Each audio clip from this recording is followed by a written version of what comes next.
Ya, penyaliban rencana iblis kah?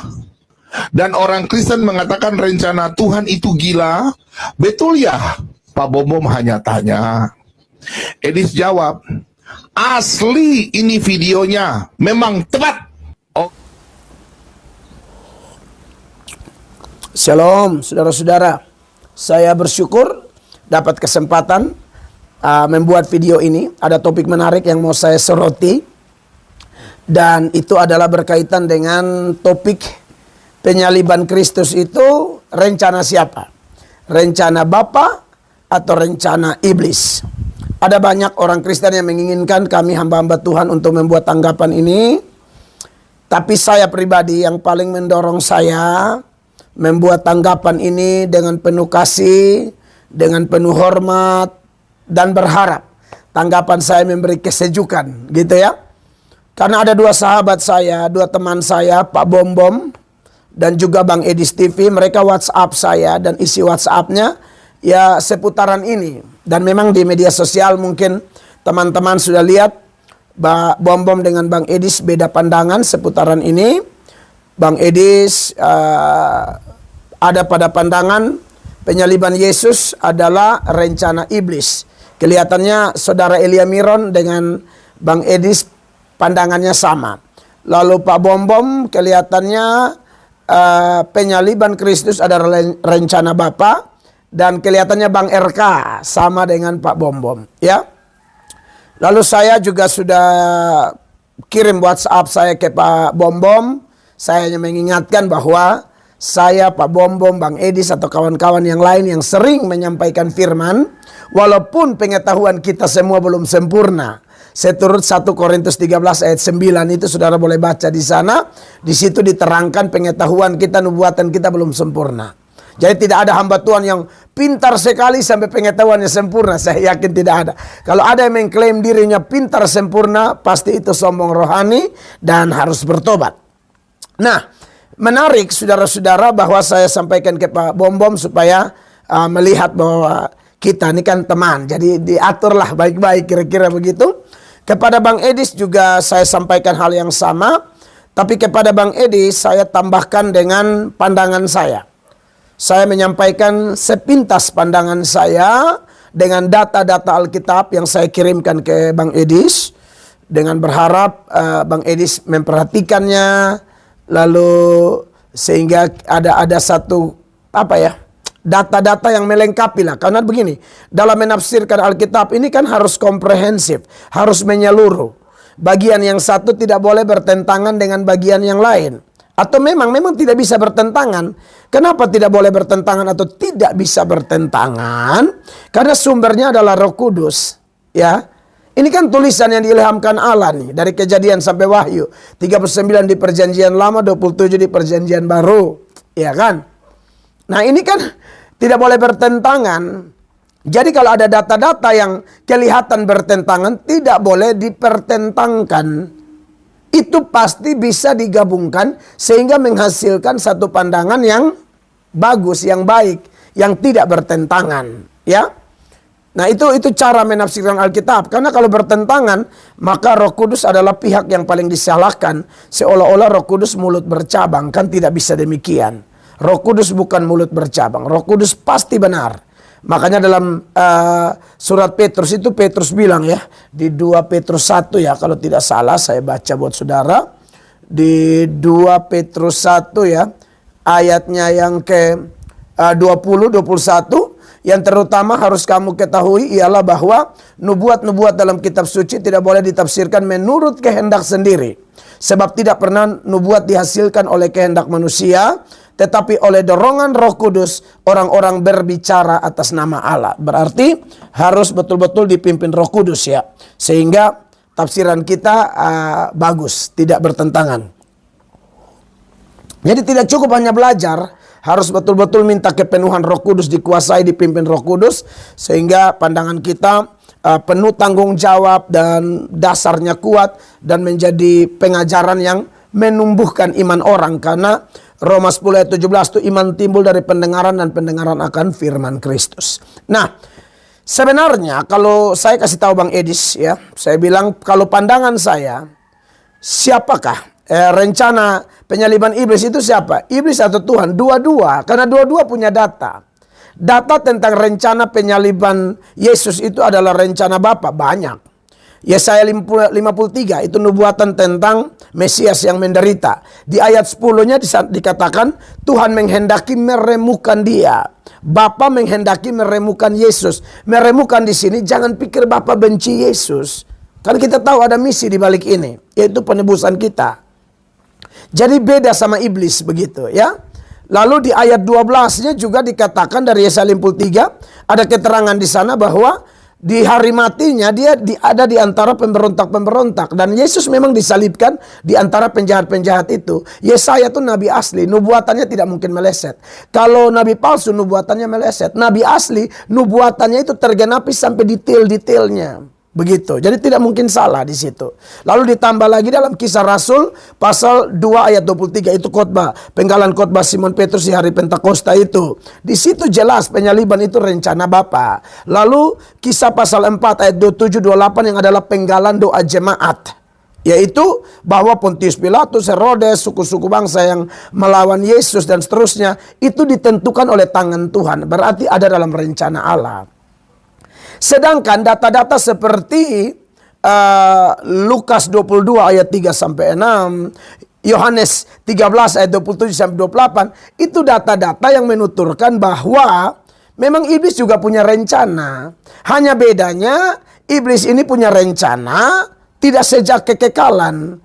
Karena rencana penyaliban Yesus menurut rencana Bapa itu, kalau kita lihat lagi di 1 Petrus 1 ayat 18-19 tentang penebusan, tentang darah yang mahal, dan itu tidak bisa tidak ada di sekitar penyaliban Kristus, ya, dan sampai kematiannya. Dan ayat 20 dari 1 Petrus 1 mengatakan, iya, Tuhan Yesus itu dipilih sebelum dunia dijadikan. Kalau dunia belum dijadikan berarti iblis belum ada. Iblis itu mantan malaikat. Itu bisa bandingkan dengan 2 Petrus 2 ayat 4, Yudas 1 ayat 6 yang merupakan ayat-ayat yang bisa dipakai untuk menjelaskan tentang latar belakang dari iblis yang adalah mantan malaikat. Yang berdosa, kehilangan kesucian tapi tidak kehilangan kuasa. Dia menginginkan melalui penyaliban itu supaya Yesus hancur. Ini yang iblis rancangkan dari dulu. Dia mau Ayub hancur, dia mau hamba-hamba Tuhan hancur. Bahkan Yesus pun dia mau kasih hancur. Kita pun pengikut Yesus, setan mau kasih hancur. Tapi sekalipun setan punya rencana ini, Tuhan yang maha kuasa merancangkan tidak demikian. Tuhan itu kudus, penuh kasih, maha kuasa. Juga maha adil. Makanya ada penyaliban. Maka dari itu sebenarnya tinggal dijelaskan saja. Mana rencana Bapa, datanya mana rencana iblis, datanya mana, lalu maksud tujuannya apa. Tidak mungkin iblis merencanakan Yesus disalibkan untuk penebusan, itu tidak ada. Iblis mau Yesus disalibkan supaya Yesus hancur, itu saja. Ternyata Yesus tidak hancur. Dia sengsara menderita luar biasa, dia mati dikuburkan, tapi dia bangkit, maut dikalahkan, iblis dikalahkan. Begitu ceritanya. Jadi dua-dua. Jadi sebenarnya pandangan Pak Bombom, Bang Edis, Kak Elia, RK atau yang lain-lain digabungkan aja, bukan dipertentangkan. Alkitab tidak bertentangan kok. Begitu ya. Jadi ini bukan tanggapan lengkap saya. Lebih detail seputaran data-data yang saya omong tadi, sampaikan tadi, itu saya panjang lebar di YouTube saya. Durasinya lebih panjang dan lebih detail ya. Ingat, kita semua berteman, kita semua sedang memberitakan firman. Ini kawan-kawan yang saya sebut namanya, ini belum yang lain-lain lagi ya. Kita memberitakan firman ya. Kawan-kawan yang saya sebut tadi kan sudah sering ya bicara agama orang. Tapi kali ini kok topiknya tentang agama kita. Jadi hati-hati supaya kita jangan diadu domba oleh setan. Begitu ya. Kita bersaudara, kita berteman, kita harus tetap bersatu, semangat, melayani Tuhan. Jangan mau dipecah belah. Firman Allah itu murni. Dan saya pribadi mempertanggungjawabkan pandangan saya ini. Saya juga siap dikritik. Dan kalau kritikannya benar, saya terima, saya pakai. Dan saya bahkan mampu kok saya akui. Saya tidak malu mengakui, oh saya juga salah. Saya tidak malu. Tidak apa-apa, buat apa malu? Ini kan bukan untuk nama pribadi. Tapi nama Tuhan. Ya, baik, jadi itu saja yang bisa saya sampaikan. Teman-teman silakan lihat di YouTube sudah tayang video lengkap seputaran ini nih, lebih panjang lebar. Kalau ini hanya secara singkat karena durasi di TikTok kan tidak boleh lewat dari 10 menit. Ya. Tuhan berkati, God bless you all, menyala jemaat Tuhan. Halo teman-teman, saya akan memberikan tanggapan terkait dengan perdebatan yang terjadi belakangan ini mengenai isu penyalipan. Ada yang mengatakan bahwa itu adalah rencana iblis, ada juga yang mengatakan itu adalah rencananya Allah. Jadi mana yang benar? Apakah penyalipan rencana iblis atau rencana Allah? Tapi sebelum kita sampai kepada jawaban dan kesimpulan, pertanyaan ini tidak dapat dijawab sesederhana itu. Tidak dapat dikatakan ya itu rencana Allah atau itu rencana manusia, karena kita harus melihat banyak aspek sebagaimana yang dikatakan oleh kitab suci. Oleh karena itu mari kita belajar. Yang pertama sekali yang perlu kita ketahui adalah keinginan untuk membunuh Yesus itu datang dari si iblis. Kita lihat dalam Yohanes 8 ayat yang ke-40 ya. Nah, namun sekarang kamu berusaha membunuh aku, kata Tuhan Yesus, seorang yang mengatakan kebenaran kepadamu, kebenaran yang kudengar dari Allah, pekerjaan yang demikian tidak dikerjakan oleh Abraham. Ayat yang ke-44, kamu berasal dari bapakmu iblis, dan kamu ingin melakukan keinginan-keinginan bapakmu. Ia adalah pembunuh manusia sejak semula dan tidak hidup di dalam kebenaran. Jadi keinginan untuk membunuh Yesus ini itu berasal dari si iblis. Karena apa? Karena iblis benci dengan kebenaran yang disampaikan oleh Yesus Kristus. Sehingga iblis ini berusaha mencelakai, melukai, dan membunuh Yesus menggunakan orang-orang Farisi. Bahkan ketika Yesus lahir, iblis menggunakan Raja Herodes untuk membunuh bayi-bayi termasuk Yesus. Dan itu pun gagal. Lalu dia menggunakan orang-orang Farisi untuk membunuh Yesus. Bahkan ia merasuki Yudas agar Yudas berkhianat kepada Yesus dan Yesus diserahkan untuk dibunuh melalui salib. Jadi keinginan untuk membunuh Yesus itu datang dari iblis. Dan iblis ingin membunuh Yesus karena kebencian iblis terhadap kebenaran-kebenaran yang disampaikan oleh Yesus Kristus. Nah sekarang mari kita lihat bagaimana iblis merasuki Yudas agar Yudas menyerahkan Yesus untuk dibunuh. Ya, Yohanes 13 ayat yang kedua. Ketika mereka sedang makan bersama, iblis telah membisikkan rencana dalam hati Yudas, anak Simon Iskariot, untuk menyerahkan dia. Jadi iblis itu merasuki Yudas agar Yudas menyerahkan Yesus kepada para imam, agar kemudian diadili dan kemudian dibunuh melalui salib Romawi. Karena apa? Iblis ini benci sekali dengan Yesus. Karena iblis ini ingin sekali menghancurkan, ingin melukai Yesus. Karena apa? Karena kebencian mereka terhadap Yesus di dalam kebenaran Yesus. Maka iblis ini menggunakan segala cara, termasuk imam-imam Yahudi dan juga Yudas. Jadi iblis ini ingin membunuh Yesus karena berpikir dengan membunuh Yesus maka iblis bisa menang atas Yesus. Ya karena apa? Karena kuasa iblis yaitu kematian. Iblis ini ingin menyeret semua orang di dalam kuasa kematian, termasuk Yesus. Sehingga iblis ingin membunuh Yesus. Makanya kita lihat dalam Ibrani 2 ayat yang ke-14, yaitu iblis yang berkuasa atas maut. Ya, iblis itu berkuasa atas maut. Sehingga dia ingin menyeret Yesus ke dalam perangkat iblis, yaitu kematian. Karena iblis berpikir dengan dibunuhnya Yesus, maka iblis bisa menang atas Yesus. Tapi yang namanya juga iblis itu bodoh dan iblis itu tidak maha tahu. Iblis berpikir dengan membunuh Yesus melalui salib, maka Yesus dikalahkan oleh iblis. Dan iblis menang atas Yesus. Tapi yang terjadi justru sebaliknya. Justru Tuhan Yesuslah yang mengalahkan iblis itu atas rencana busuk iblis itu sendiri. Mengapa Tuhan Yesus dengan rela memberi dirinya disakiti, dipukul, bahkan dibunuh? Agar dengan terbunuhnya Yesus mati. Dan ketika Yesus mati, dia memasuki kematian. Ingat, kematian itu kuasanya iblis. Ibrani 2 ayat yang ke-14. Jadi, ketika Yesus memasuki kematian, artinya Yesus memasuki daerahnya iblis, kuasanya iblis. Dan ketika Yesus memasuki kuasanya iblis itu, itulah kesempatan Tuhan Yesus untuk melucuti, menghancurkan, menginjak-injak kuasa iblis itu. Dan bukti bahwa Tuhan Yesus menang atas iblis itu, bukti bahwa Tuhan Yesus menang atas kematian itu adalah Tuhan Yesus bangkit pada hari ketiga. Jadi ketika Yesus bangkit, itu buktinya kematian itu tidak bisa menahan Yesus. Yang artinya juga Yesus berhasil menginjak iblis itu. Yesus berhasil menginjak, menghancurkan kuasanya iblis itu, yaitu kematian, melalui kebangkitannya itu. Nah, inilah iblis itu, penipu yang telah tertipu. Iblis tertipu dengan rencananya sendiri, karena dia nggak maha tahu, dia nggak pinter. Dia lihat Yesus, oh Yesus ini lemah, Yesus ini miskin, aku bisa kuasai dia. Tapi iblis itu bodoh. Justru di dalam tubuh Yesus yang terlihat lemah itu, di dalam dia ada keilahiannya. Dan ketika dia memasuki kematian, dia menghancurkan iblis itu, menghancurkan kematian yang adalah kuasa iblis itu melalui keilahiannya yang bersinar. Dan bukti bahwa Yesus menang adalah Yesus bangkit. Artinya kematian gak sanggup menahan dia, dan kematian tidak mampu mengalahkan Yesus. Maka iblis dikalahkan oleh rencana busuknya sendiri. Jadi dengan demikian kita dapat menyimpulkan bahwa rencana jahat untuk membunuh Yesus melalui salib itu memang datang dari iblis.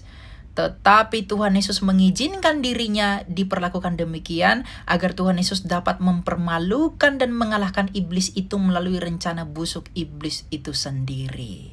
Sehingga dengan menangnya Yesus Kristus itu menjadi berkat bagi dunia. Maka kita punya dua kesimpulan. Rencana jahat untuk menghancurkan Yesus melalui salib memang datang dari iblis. Tetapi rencana keselamatan yang datang dari pihak Tuhan melalui rencana busuk iblis itu ya datang dari Tuhan. Kenapa bisa begitu? Kita baca Kejadian 50 ayat yang ke-20. Ya. Kejadian 50 ayat yang ke-20. Mana nih? Aduh, maaf ya teman-teman. Ya. Memang kamu telah merencanakan yang jahat terhadap aku. Ya, tetapi Allah telah merencanakannya demi kebaikan untuk mewujudkan apa yang terjadi sekarang ini, yakni memelihara hidup banyak orang. Ya, memang iblis merencanakan yang jahat terhadap Yesus. Tapi Yesus mengizinkan rencana iblis itu agar Yesus melalui hal itu merencanakannya untuk kebaikan manusia. Inilah yang disebut kutuk diubah menjadi berkat. Iblis si penipu telah tertipu oleh rencananya sendiri. Nah, sehingga karena iblis ini malu dengan salib, sehingga karena iblis ini malu dengan senjatanya, iblis dikalahkan oleh senjatanya sendiri, sehingga iblis itu malu. Maka ketika iblis ini malu dengan salib, yang tadinya mereka pikir bisa mengalahkan Yesus, tapi justru merekalah yang dikalahkan melalui salib itu, maka iblis ini menciptakan sebuah hoaks dan ajaran yang palsu. Iblis ini mengatakan Yesus tidak pernah disalib. Kenapa? Mereka malu dan trauma terhadap salib. Karena iblis berpikir melalui salib mereka bisa kalahkan Yesus, tapi justru melalui salib itulah Tuhan Yesus mempermalukan mereka. Dan karena mereka malu, diciptakanlah hoaks terbesar di dunia. Yesus tidak pernah tersalib. Ya, namanya juga iblis pendusta kan? Mereka menciptakan dusta. Padahal bukti Yesus tersalib banyak. Tapi dia mendustakan banyak orang dengan mengatakan Yesus tidak tersalib. Padahal karena mereka malu aja pada salib. Begitu. Ya, Tuhan memberkati. Itu saja yang dapat saya sampaikan. Kita ketemu lagi nanti. Shalom dan damai Kristus bersama kita.